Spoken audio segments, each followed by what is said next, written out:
Hello, ECAN Nation, and welcome to This Week in Karting. It is episode number 65.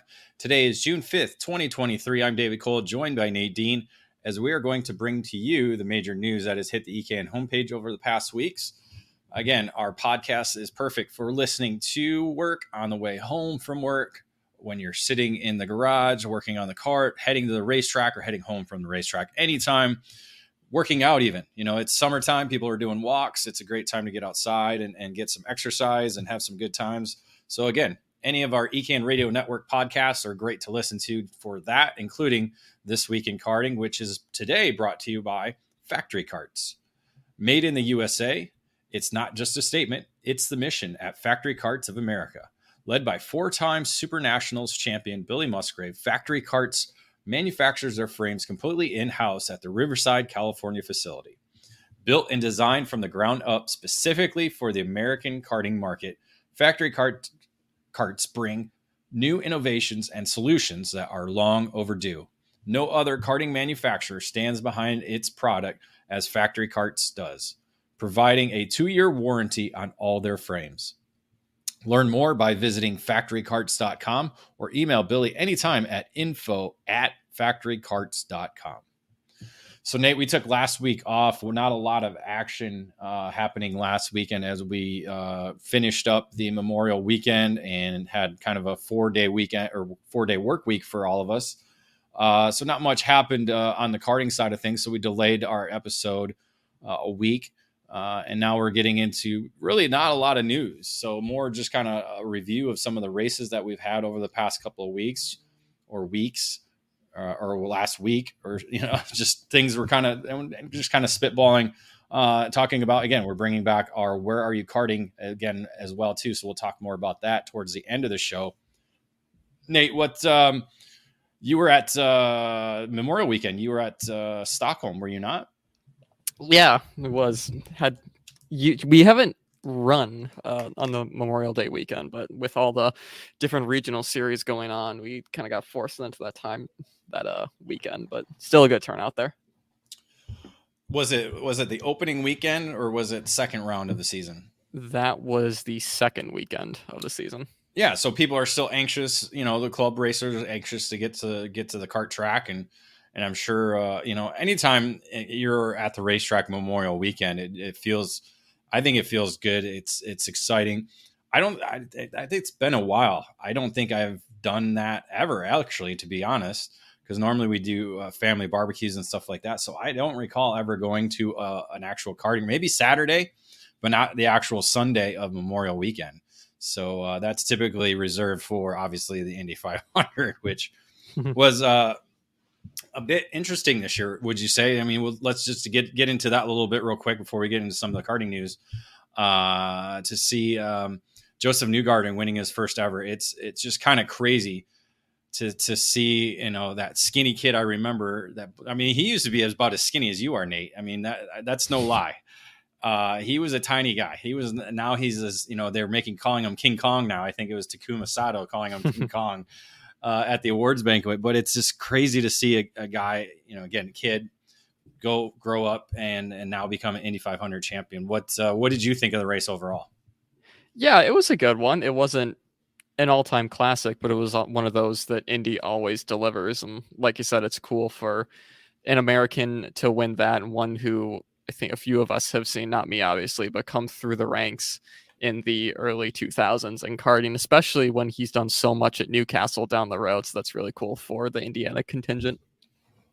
Yeah, that's where he got started. Newcastle Motorsports Park, and he came up from Tennessee to race at Newcastle. Got to be friends with the Dismore family, racing there and the KRA program. No different. Grew up with Connor Daly. Those two have come up the ranks together. So a bit, two different stories when you look at coming up from Newcastle. Obviously Connor family involved in motorsports, and then Joseph not, and just the different paths and directions they've gone. It's pretty unique, but I got to say, overall, I think the red flags are getting kind of ridiculous in my opinion. I'm more of a traditionalist, and I understand they want to see races finish under green flag conditions, but it's kind of like, the NASCAR thing. It's kind of annoying to see them go 20, 30 laps extra into a race that should have been over, because they continue to keep wrecking. And that's kind of what we saw in the last 15 laps of the Indy 500. I'm kind of against it. I know it would have changed the way things finished up, but over the last few years, they've had a red flag, kind of late in the race to end it. I'm just not a big fan of that. I'm more of a traditionalist. You're a different generation. What are kind of your thoughts on red flags or no red flags at the Indianapolis 500? Yeah, I mean,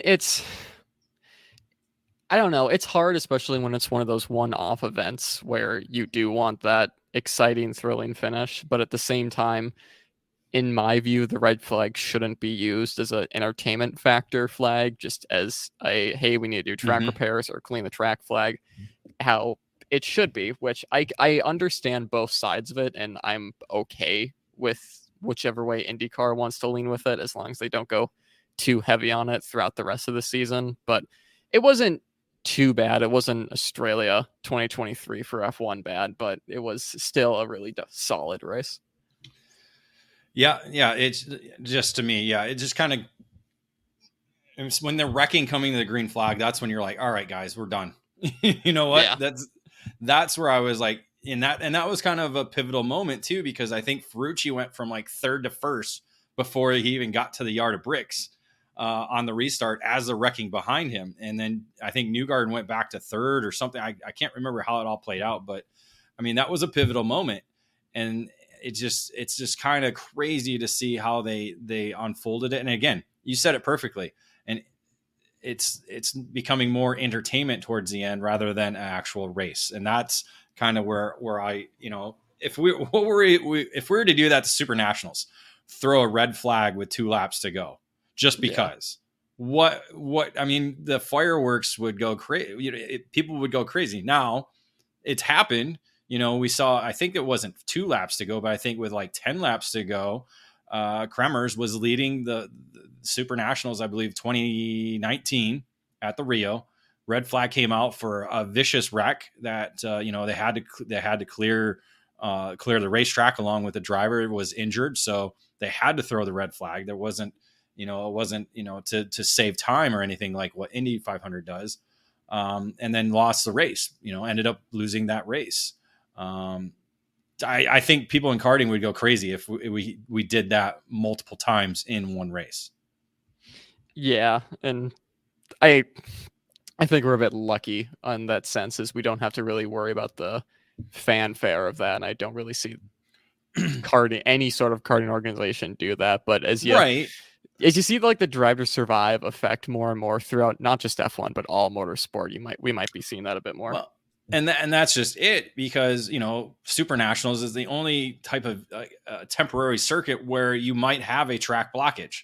I mean, essentially that's why they throw a red flag, is because they have to do a cleanup, and in order to do the cleanup quickly to get racing back going again, they have to throw a red flag. So it's no different than a track being blocked with 2 laps to go. What would happen if, say, X30 Pro or X30 Senior at the Super Nationals this year in Vegas, a red flag is thrown with 2 laps to go because of a wreck. It just, now, mind you, guys who are 5th, 6th, 7th, 8th are like, yes, this is amazing. I have an opportunity now. But those guys that are, the guy that's leading is like, this is insane. I had, could have had the race won, et cetera, et cetera. But what if we were to continue throwing a red flag if they kept wrecking after that? Like that, it doesn't seem natural to me. And again, like you said, it's more fabricated and more for viewing pleasure. So it just, I had to say something. I haven't said anything on the record. I just thought it'd be cool to kind of talk about that. I'm glad to see Joseph Newgarden win again. Exactly. I love seeing him win, but I think the way the race played out, it just, as a racing purist, it just kind of irks me. And it just, kind of when you like eat something and you thought it was going to taste good and it doesn't. Yeah. So that's just kind of how I feel about that. So let's get into karting. This past weekend, actually, we saw a USA driver perform really well at the Champions of the Future event. Rødby Karting Ring in Denmark was the location. Actually, I think all the competitors have to take a ferry across one of the waterways there to get to this racetrack, just because of the island that it's on in Denmark. So quite a unique facility.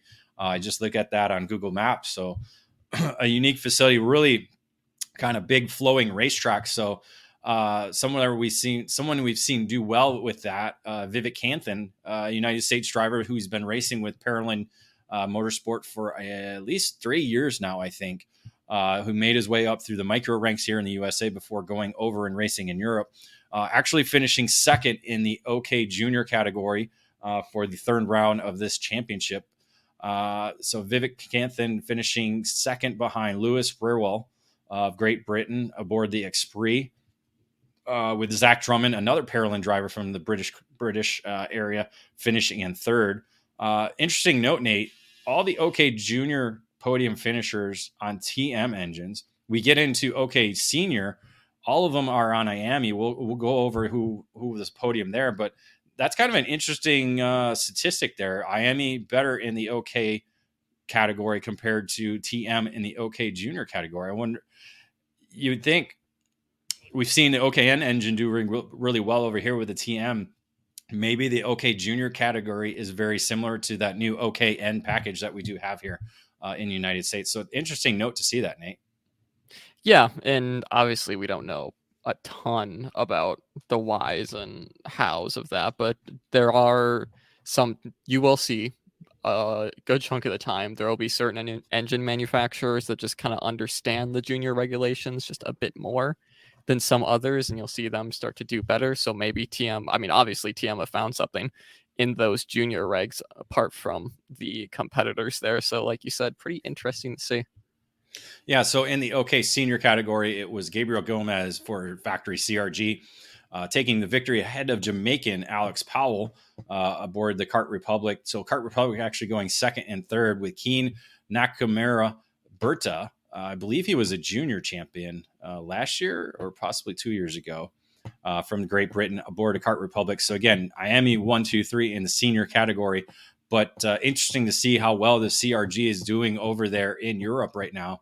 I believe that's the KT2 chassis that they are promoting over there. So very similar to what we see here in the United States, doing very well with CRG Nordam.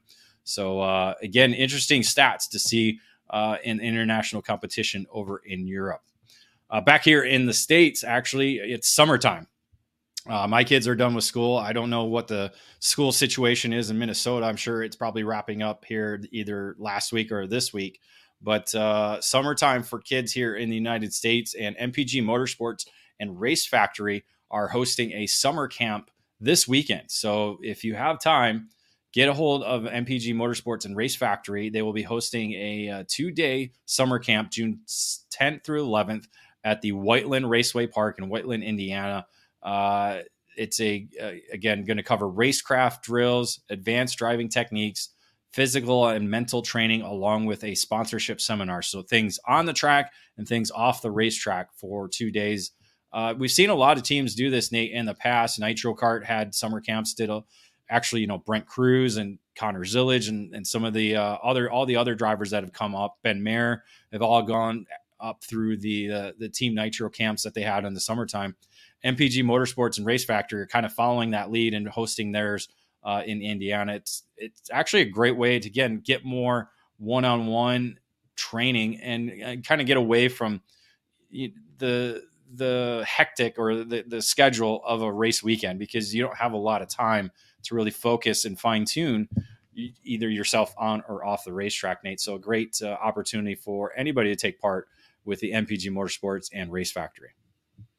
Yeah, and with a new surface being laid down at Whiteland and a new extension, obviously a great way to learn that track for anyone running the club races there or the CKNA, WK, and Route 66 races, which a lot of new series coming to Whiteland this year. So a really good opportunity from MPG Motorsports there. Yeah, and they could probably change up the racetrack throughout the day, give you a short course, give you a longer course, talk about different drafting techniques, or, when a short track like the original Whiteland layout is, it's kind of a bull ring. And so how to perform be better prepared to defend your lead or take it or try and get past somebody in very tough passing conditions. So a great opportunity there by MPG Motorsports and Race Factory. So with that, we'll head into our first commercial break. And after these messages, we'll have kind of just race recaps on a couple of races in Texas and California after these commercials.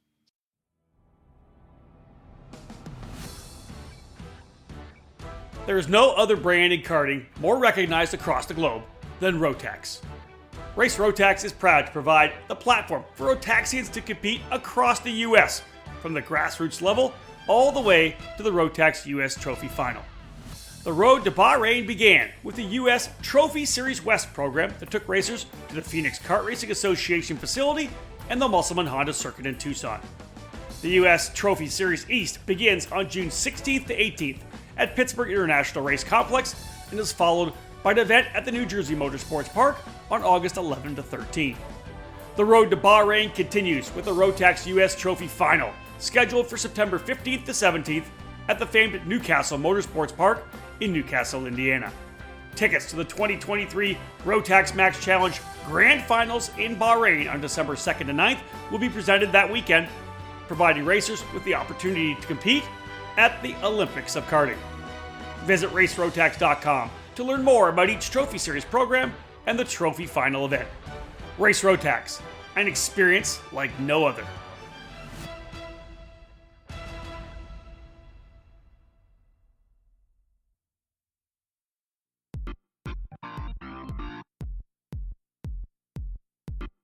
It's a multi-time world champion, and it's a SuperKarts USA Super Nationals winner.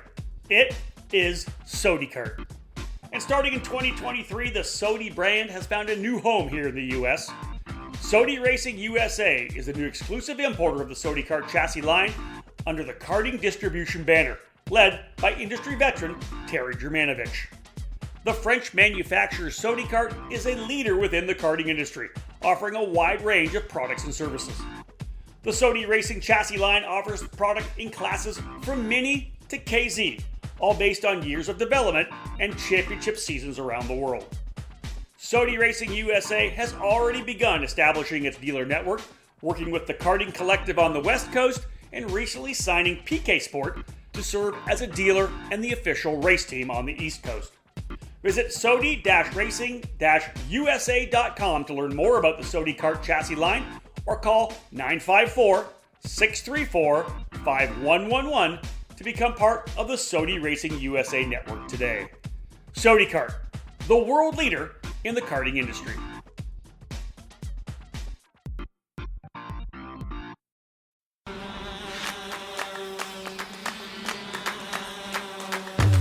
Are you a club racer looking for that next challenge? Or a driver searching for more racing? Look no further than the leading karting series in the Midwest. The Route 66 Sprint Series is focused on providing a fun, family atmosphere while also offering a perfect stepping stone for those at a club level looking to take their racing to the next level. With 9 different classes, the Route 66 Sprint Series has racing for all ages, utilizing IAME and Briggs & Stratton engines, including the new for 2023 Championship Point Scoring Kid Kart category. The 4-event Route 66 Sprint Series calendar has stops at some of the Midwest's finest karting facilities, kicking off the season at Newcastle Motorsports Park on May 19th through the 21st, with additional events at Road America in July, the newly renovated Whiteland Raceway Park in August, and the championship finale at Millwright Raceway, the home of Badger Kart Club, in September. Whether you're trying to make the step up to regional racing or a seasoned pro of the sport, the Route 66 Sprint Series is right for you. For more information, go to Route66kartracing.com and find us on social media at Route 66 Sprint Series.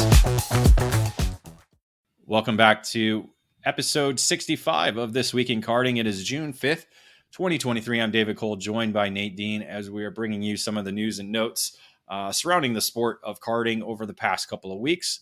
We're getting into a couple of race reports that we've had up on the website, including the Texas Sprint Racing Series hosting their spring roundup event at the North Texas Kartway, in Denton, Texas. The 3-day event was actually run under the lights, so they put a later race schedule put together for the 3 days there. So a lot of the the heat races on Saturday and the main events on Sunday were done under the lights. So, Nate, do you guys have lights at Stockholm? I'm not sure if you do or not. We don't. We have done Okay. night races before, but just with the temporary lights, but we don't have permanent, unfortunately. Yeah, I don't. The only time I did a night race is when we had the Machismo in Las Vegas, and got to do laps there at the Super Nationals in the rental carts with Cal Speed Karting. That was interesting, unique. I other than that, I don't recall of having any other night racing that I've been able to do. So I got to do that. I got to check that, like a real actual kart race. I mean, mind you, Machismo was a great event, but we weren't all in because we were covering the Super Nationals. And I only did like one stint, but did get my name on the winning trophy. So that was pretty cool. Yeah. So night racing's, again, a great thing to, Texas, it gets really hot in the summertime. So they do a lot of night events there. Some highlights on the weekend: Ross Smith and Brennan Barsh are the only two drivers to sweep on the weekend. Ross Smith in the 206 heavy category, Barsh in the Honda Kid Kart division. Alex Stanfield was a big winner in KA100 Senior, taking on the over 30 drivers in that category to be able to come back and win in his 2023 debut at the series as a defending champion. He's been focusing a little bit more on car racing this year. Jordan Musser added another win to his open shifter schedule this season. One of the interesting categories on the weekend, Nate, was the mini Swift category. They actually had rain come down, a little bit of rain come down before the main event. And this is the part I love about rain racing. You don't know how, especially in Texas, you don't know how long that rain is going to last. Well, it was driver's choice. So some drivers took rain, some drivers chose slick tires or dry tires, and it ended up being a dry racetrack. And Sawyer Chambers made the right move. I think he was the only driver on dry tires, possibly, because his lap times were about 2 seconds quicker towards the end of the race on that dry racetrack. So and was able to go on and win his second race on the season. So Nate, I love that about when it is, kind of the on-off rain situation, is the gamble that you can take in either picking rain tires or not picking rain tires. I love that part. Always go dry. Just always be a hero and go dry. It's what I do. It works out. But it's some of the funnest racing to watch, to watch just as a spectator, maybe not as a parent because your heart's in your neck and just beating quick, but just driving it too. And it's super, super fun if you're on the dries to try and tiptoe those first couple of laps and gain that speed at the end. And then the rain guys to gap those guys as much as they can at the start. It makes for a really dynamic race, and it was really, really fun to watch. Yeah, that part I love. It's tougher when the track is dry and you go with rain tires because you think it's going to rain within a lap or two of the main event, and it doesn't rain, and you're stuck out there on rain tires. I can tell you from experience that is not a fun thing, because that happened to me at the Grand Nationals, where at the last minute everybody changed to dry tires because we all thought it was going to rain. It ended up not raining. I was out there on rain tires on a dry racetrack. It was, the first couple of laps were great because the track was just starting to dry up, but after that it was it gave me a unique perspective on how to drive a kart on rain tires on a dry track. So it's not fun, but gave me some experience doing that. Yeah. And so that I love that type of drama. Like you said, it's not very fun for the parents, but fun for those watching and cheering people on. So Justin Music, Morgan LeBron, and Emmett Eddles, Tanner Barsh are among the first time winners in KA100 Junior, KA Master, 206 Cadet, and Micro Swift. So those are some of the highlights from the Texas Sprint Racing Series event. Their next event, the round 3, will be heading up to the Amarillo Kart Complex on June 30th through the July 2nd in Panhandle, Texas. I'm actually working on an article talking about all the different upgrades and new ownership that is taking part at the Amarillo Kart Complex. So we'll have more information about that prior to Texas Sprint Racing Series heading there. So excited to kind of talk more about this kind of gem hidden in the Panhandle area of Texas. That is certainly looking to make an impact on the sport for sure in the future. Heading to California now in the IKF Northern California Sprint Kart Series. They held their second event of the season this past weekend, or not this past weekend, Memorial Weekend, at the Buttonwillow Raceway Park in Buttonwillow, California. They had 8 categories competing on the weekend for their, again, second event of this new program that's happening. Nate, if you want to just kind of go through the top 3 in the 8 different categories that we had. Yeah, so Miles Boutredge, I think, and 206 Junior won, taking that. Then Caden Williams and Aiden Go. Shifters, 4 karts there: Seth Huntley, Colby Romero, and Dan Laporta. 206 Masters, again, 3 karts there: Jesse Gwynn, Zach Sandburn, and Charles Burdoff. 206 Legends, 10 karts: Paul Boer, John Durden, and Frank Chavez. KA100 Senior, only 1. That would be Jeff Rice for them. KA100 Junior, Alex Rantala. Yep. Rantala, and then Bristol Bornman. 206 Junior, 11 karts there, same as 206 Junior 1. Wade Boatridge taking the win there. It looks like those brothers got the double there. Nate Smith in second, and then Derek Dimanja, I believe, in third. And then 206 Senior, the biggest on the weekend, 13 karts there. David Vasquez taking the win over God Bahir. And then God Bahir. Sophia, and then Sophia Story in third for the biggest class on the weekend. Yeah, Briggs is really kind of the following for this program. I thought we'd see more two cycle entries, especially heading to Buttonwillow. But again, Memorial Weekend, kind of a tough time. Again, some people just not heading there or wanting to go to the kart track and opting to make it a family weekend somewhere else. So hopefully we'll see more numbers in that for that program at the next event. And I forgot to write that down on the script. So I'm pulling it up here. They'll head into Oregon, the Medford facility on June 24th through the 25th. So just 2 weeks away. So it's kind of a busy schedule for that program, but certainly one event per month. They're taking the month of August off before wrapping up in September, but heading up. So it's kind of a good traveling program for those along the West Coast to take part in, especially in the 206 categories. A very big turnout there for those 4 divisions. Yes, 5 divisions. Masters only getting 3, but all the others double digits. So excited to hear more about that, and we'll hear more about that after their June 24th, 25th event. With that, we'll head into a quick commercial break and do a quick segment. Where are you karting this weekend? And we'll have more on that after these commercials.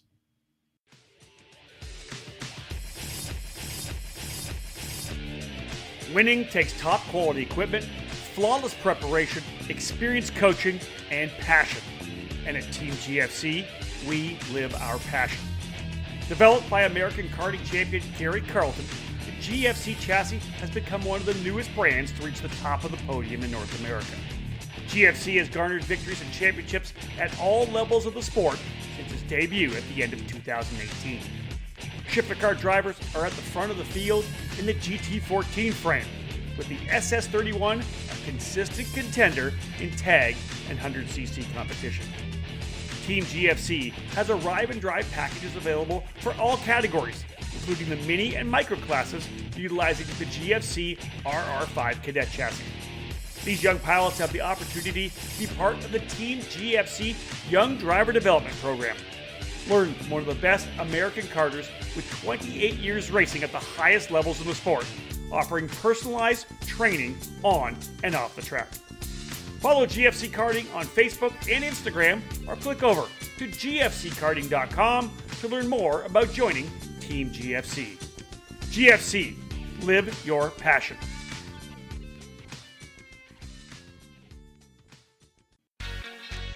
What's the fastest growing category in North American karting?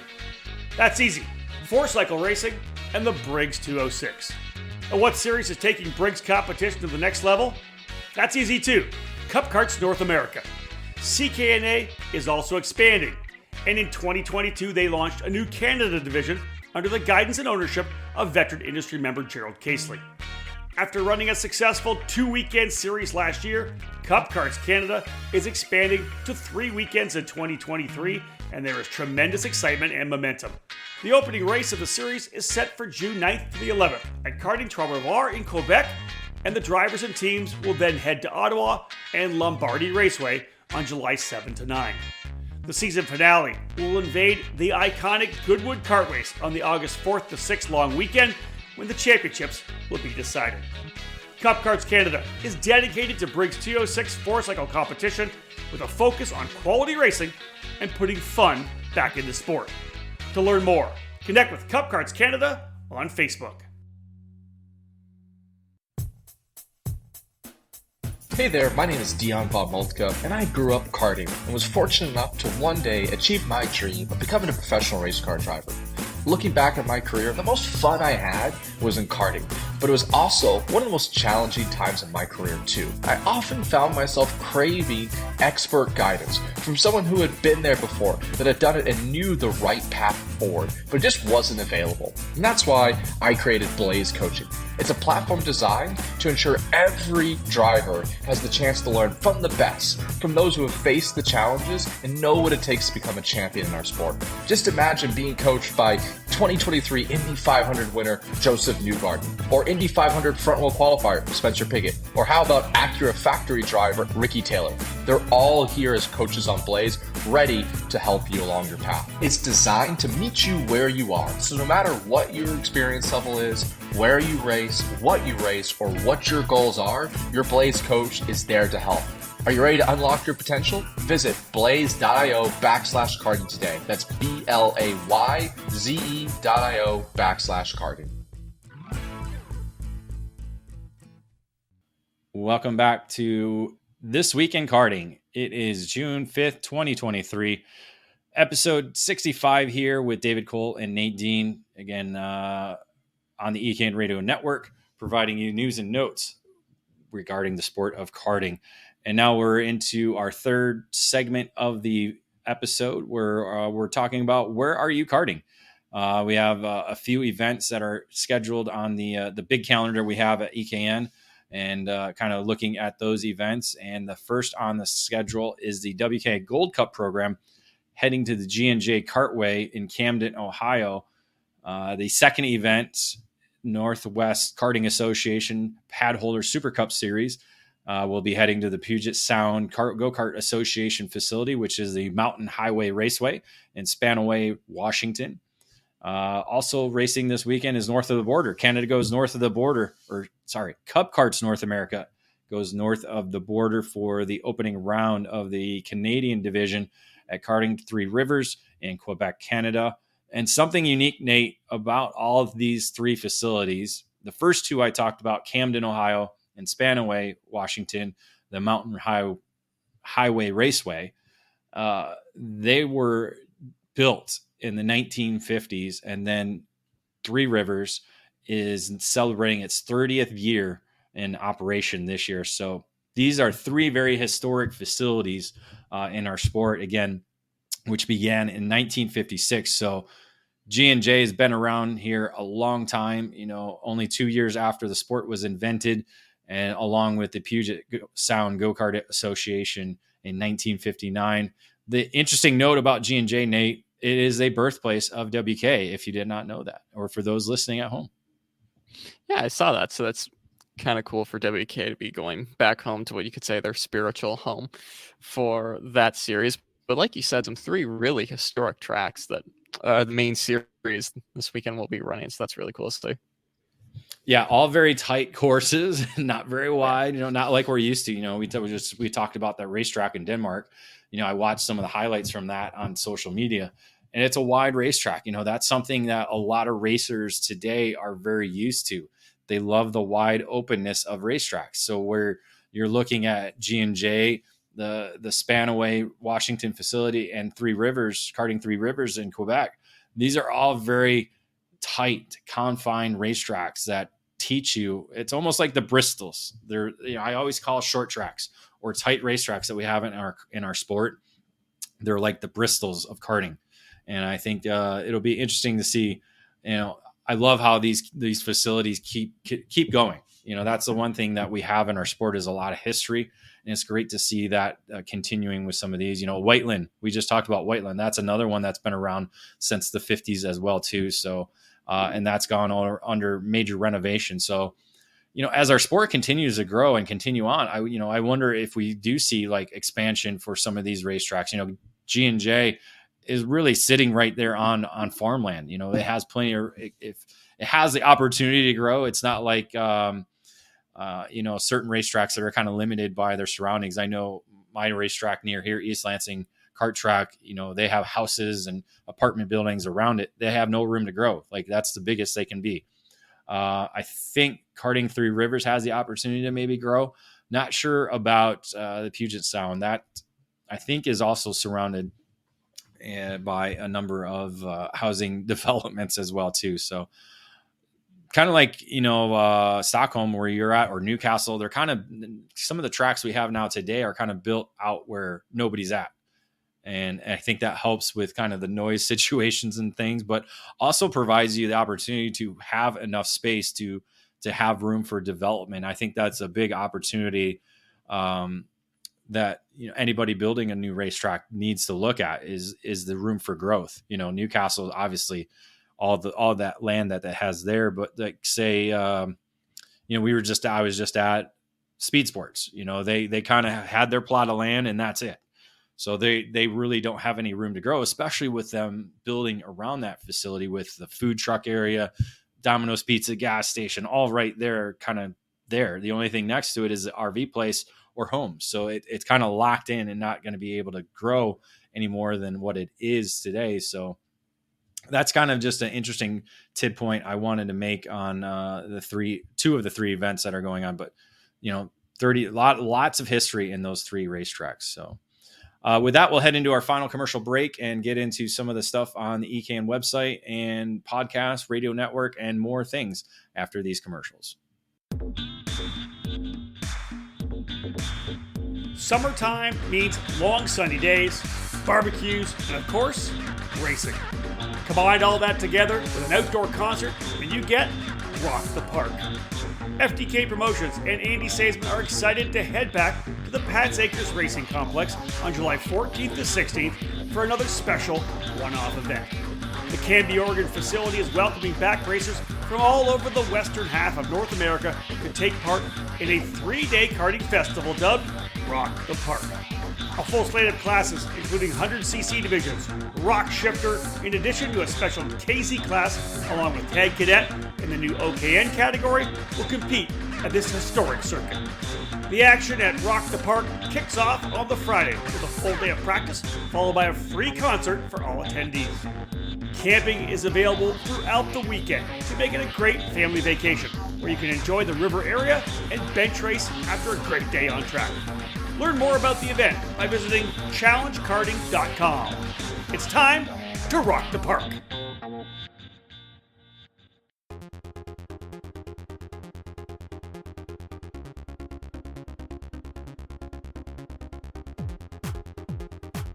You can buy all the latest and greatest products on the market, but when you're karting to win, it boils down to one thing: you, the driver. Gain the knowledge and abilities by investing in yourself at the Alan Rudolph Racing Academy, and you'll find those extra tenths of a second you need to put yourself on the podium. The school was established by SuperKarts USA Hall of Fame driver Alan Rudolph, with decades of victories and championships in multiple forms of the sport, including other disciplines of racing. The Alan Rudolph Racing Academy, located at the Speed Sports Racing Park in the metropolitan Houston area, is designed to teach driving skills at all levels. The instructors at the Academy have decades of racing experience and educating drivers of all ages. Classes at the Academy will teach the concepts and skills needed both behind the wheel and off the track. From the beginning kart racing experience and intro to karting courses, to their advanced 1-day and 2-day courses and karting clinics, the Alan Rudolph Racing Academy can improve the skills of any driver. For more information on the specific programs that the Alan Rudolph Racing Academy can provide for you, head to speedsports.com and click on the Racing Academy page. Be sure to follow the Academy on social media by searching for Alan Rudolph Racing Academy.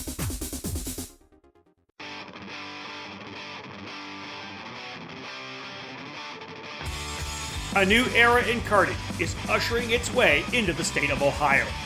The Ohio Sprint Series is the new name for the established Buckeye Karting Challenge program, and the new ownership is set to take kart racing in the region to a new level. Categories for the new Ohio Sprint Series include new relationships with Tillotson and Race Rotax, which feature opportunities for racers to earn tickets to be part of each program's respective grand finals. Briggs & Stratton 206 racing continues to be the foundation of the Ohio Sprint Series with its focus on grassroots racing, along with the popular IAME KA100 and mini engine platforms. Ohio Sprint Series action begins at the historic Thompson Kart Raceway on June 16th to 18th, located northeast of the Cleveland area.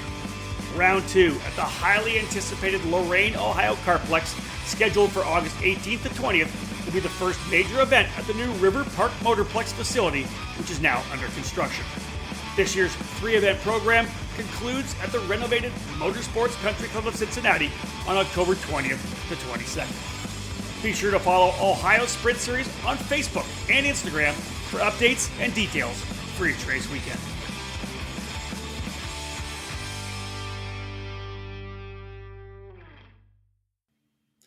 Welcome back to the final segment here on This Week in Karting, episode 65. It is June 5th, 2023. Nate Dean joining me, David Cole, for our last segment of the show. We'll get into some ECAN editorial tidbits.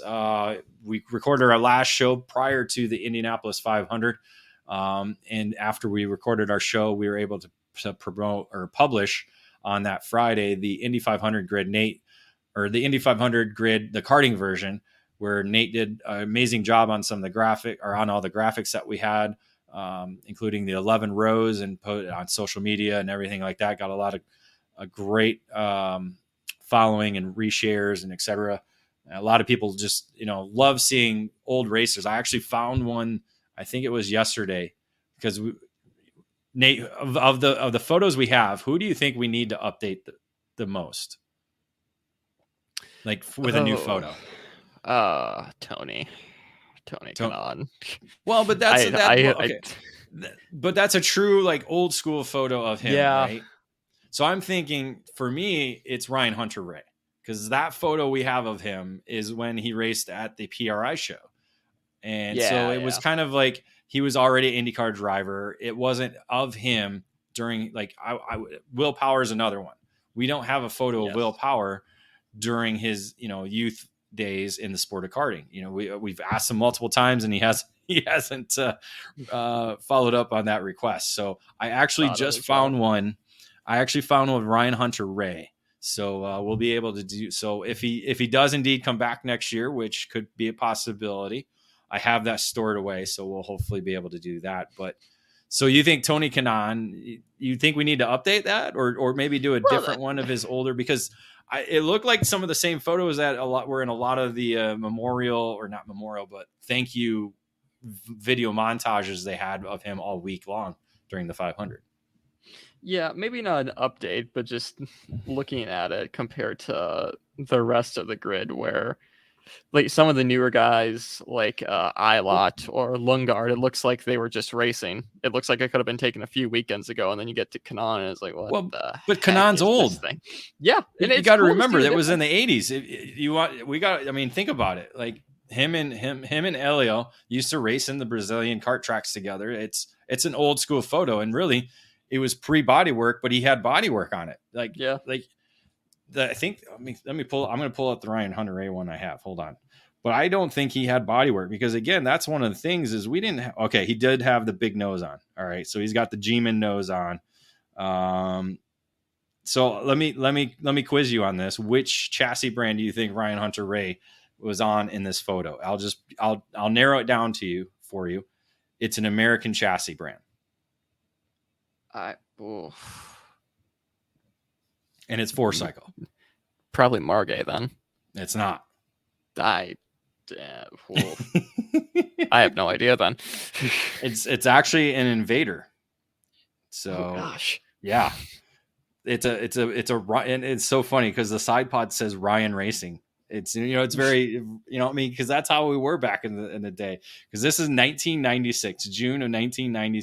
No, sorry, July of 1996. I believe it was racing at Badger Kart Club in the Man Cup years. So so he was racing in 4-cycle light. So that was one thing about Ryan Hunter-Reay. That's why I don't like that photo of him at PRI, because he was racing a Rotax there, right?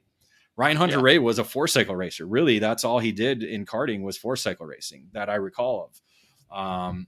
And then got connected with Skip Barber and made his way up through the ranks that way. So I'm excited to we're going to try and do a better job of getting better photos or different photos for some of the ones that we've done repeats on. I think we had a couple on Marco Andretti, new ones that we did on Marco Andretti and a couple other drivers, but I think like Will Power and a couple others are current photos. I want to see. I was trying to get a Joseph Newgarden Margay one. I've not been able to find that. All the ones I have of him are him with the arrow, along with Connor Daly on a Margay as well too. So we'll see if we can work on that for next year. The one to watch article series, we added a second edition of that, kind of detailing the progression of Ethan Boer, one of the newer shifter kart drivers, just jumped on last year into shifter kart racing and really into his first full season this year, finishing third at the Challenge in America. So an opportunity to kind of learn more about Ethan Boer and how he's made his way up through the GFC driver development program. Again, came in there as a K100 junior driver, now worked his way already up into the shifter kart ranks, and great to kind of detailed his progression through that. So if you can get to the homepage and check that out. I also did a behind the laptop, taking the month of May off, talking about how our national schedule is hectic. The first 4 months of the year, January, February, March, and April, we're just busy. And now, the month of May was an opportunity to kind of regroup and refresh, but it also provides an opportunity for the regional and local clubs to welcome the national racers or the national teams back. And I really hope that's something we can do in the future, Nate. I know you were at the Route 66 program. It kind of has that mixture of club people and regional racers, and also some national racers coming back. The month of May is busy. A lot of focus is on Indianapolis in terms of motorsports. But I also think we need that break. The schedule is just, as I detailed in the column, after May, we're going to be busy. June, July, August, September, October, boom. And then it's Vegas. And then we only have December off. So I really hope we start looking at kind of the month of May as focusing back on regional and club races, and not having any major events through that month. I'm wondering what your take is on that. Yeah, I kind of like the breaks we have from national competition every once in a while, because I know there's going to be some families that I know one of who they'll be at a racetrack 34 weekends out of the year karting, which, I mean, for a mini or a micro and junior drivers, you can start to get burnt out really easily by doing the same national stuff week in and week out. So even if you're not taking a break, if you're just changing it up and going to a regional level or going back to your club, it's still enough of a change to keep it fresh and exciting for you, and to just keep some of those drivers in the sport longer. Because I think that's something you see a lot, is just the burnout of, listen, I don't want to do this anymore. So it's good to see that you have some of those breaks just sporadically throughout the calendar year. Like we kind of saw last season in 2020, there wasn't a whole lot of stuff going on there. We see it in May this year. So that was a good little break from the national competitions. Yeah. And again, it allows you to refresh. Again, you don't have to be, going all out the entire month. It lets you go back home. And as you said, I personally, I think it's easier for you to race closer to home than it does, traveling across the country, because you can elect not to go race that. You can say, you know what, we're not going to go to a club race.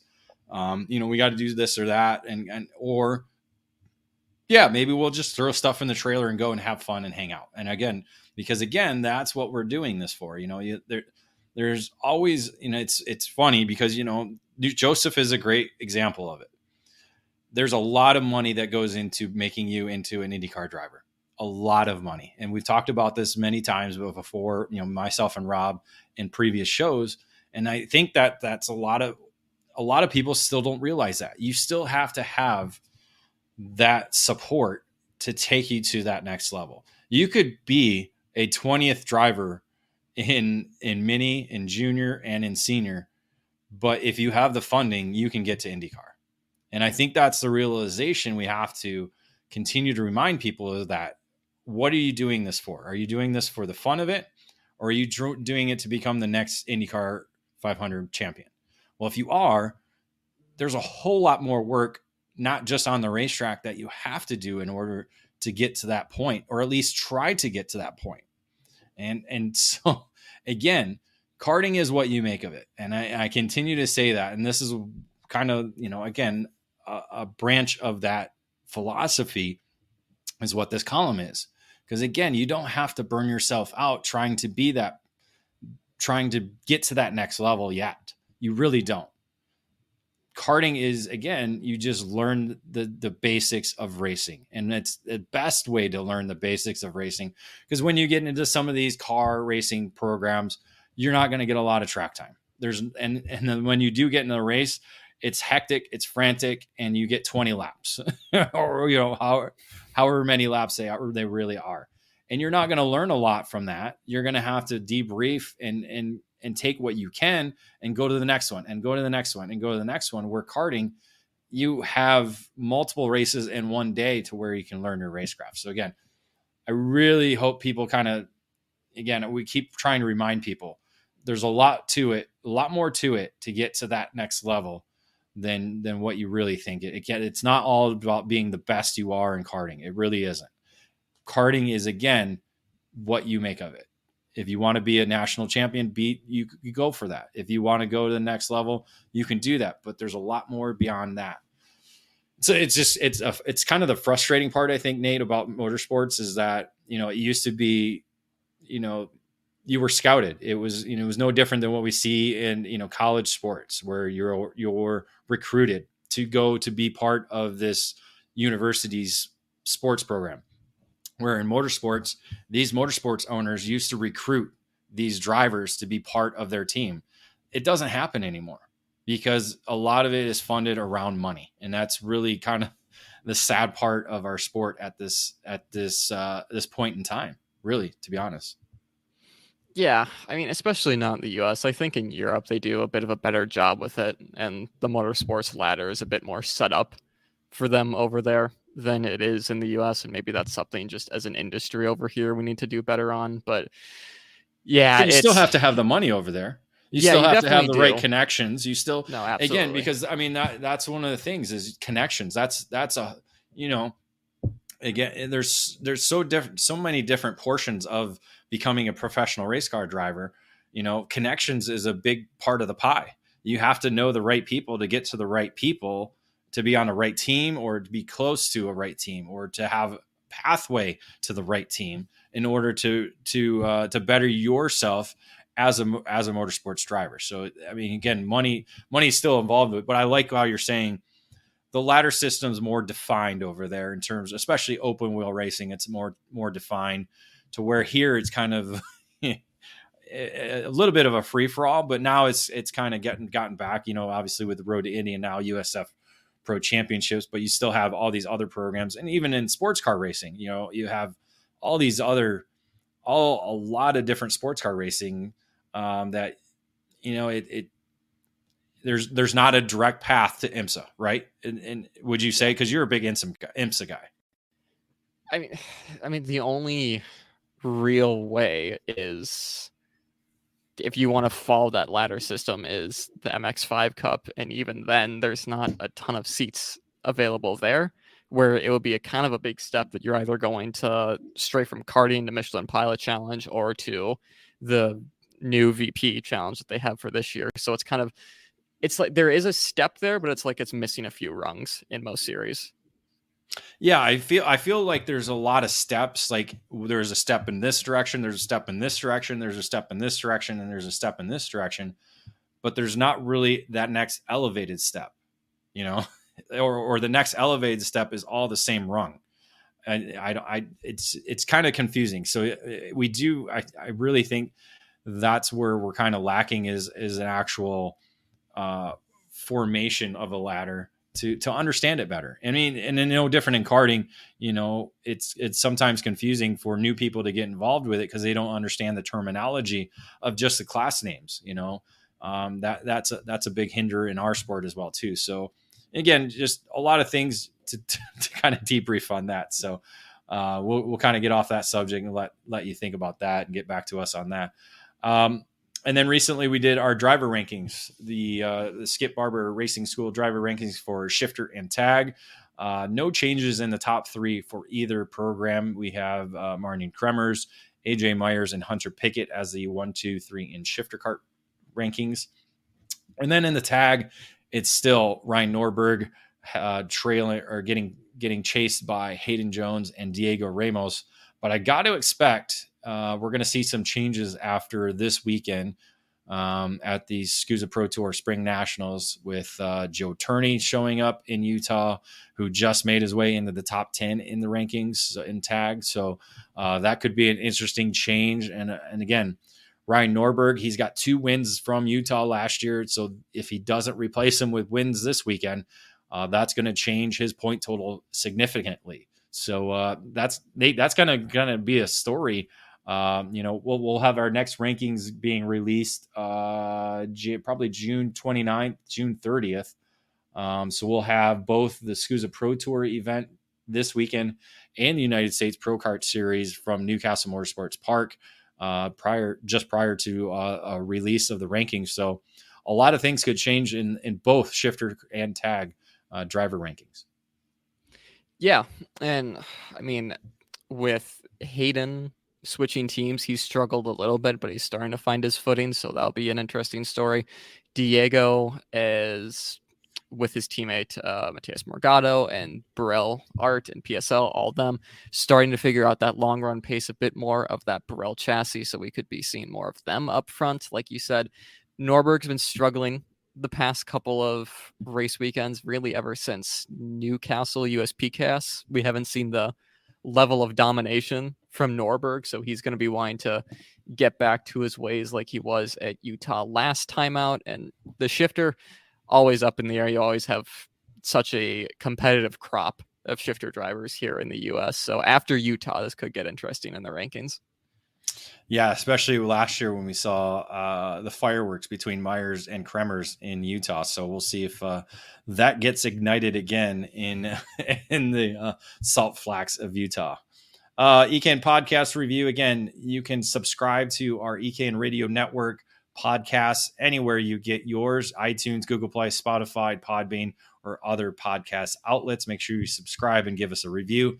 The last episode of This Week in Karting, episode 64 from May 24th, is available along with our audio version of the Face-to-Face episode 71 featuring Chris McCrone of the Ohio Sprint Series. That is also available for download.